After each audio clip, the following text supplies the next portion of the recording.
Bonjour, bonjour mes abonnés. Il y a Elengi ya TKM TV officiel. Et là, il y a un appareil moko ya bien, ya moké costaud. Appareil oyo, les a bien pour lancer la maki ekota maïté, maki epanzanate, maki ezala goût na monoko oyo verre nango ya ko mesurer mai. Ozo tie mai awa, ozo appareil na biso ufungoli. Ufungoli mo ndenge ezali, eza propre, ça est déjà 2 ans, eza vraiment propre, na bongisi yango. Siko awa tokotia mai na biso. Vraiment eza bien pour na ba mama, oyebi kala biso ba mama, tolingaka vraiment cuisine mingi. Tokotia mai, tokotia nanu mai. Après ça totie mai, tokotia maki na biso. Bon, totia na mai.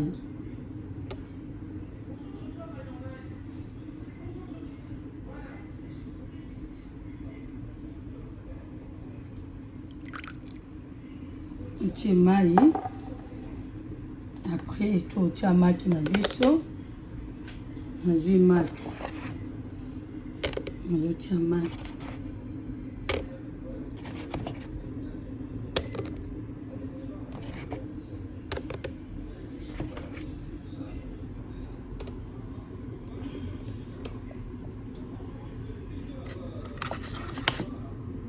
Côté kaka 6. Côté 6, nous avons couvercle. Kangi bien. Tu as maki na biso na prise, notre prise na biso. Après maki na biso soki ebela dans 10-15 minutes. Dose la maki na biso et que ça la biso vrai bien. Merci mes abonnés, mes fans. Vos abonnés toujours, merci.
Siko sonné,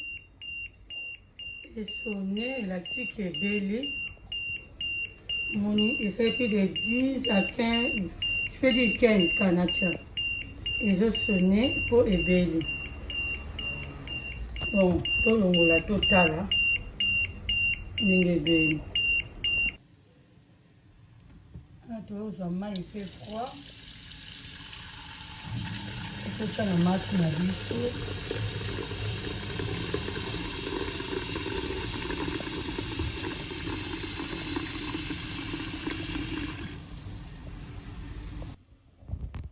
Il y a un gros problème, même comme il saleté,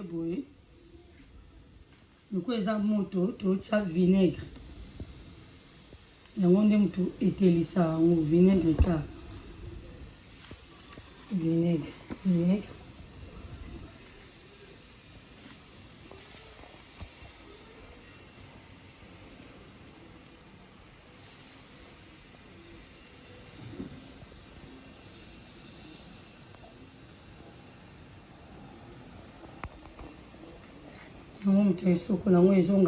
Propre.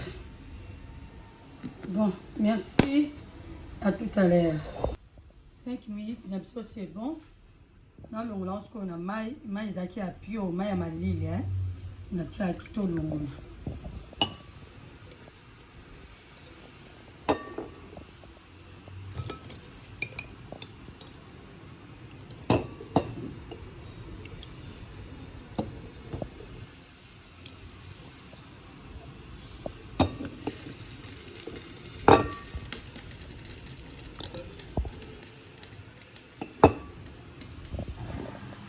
c'est bon. Bon. Fongo la maki na biso tota soki ebeli kitoko ou bien ebeli bien te à tout à l'heure. Bon, moni maki ndenge ebimi propre. Merci, au revoir.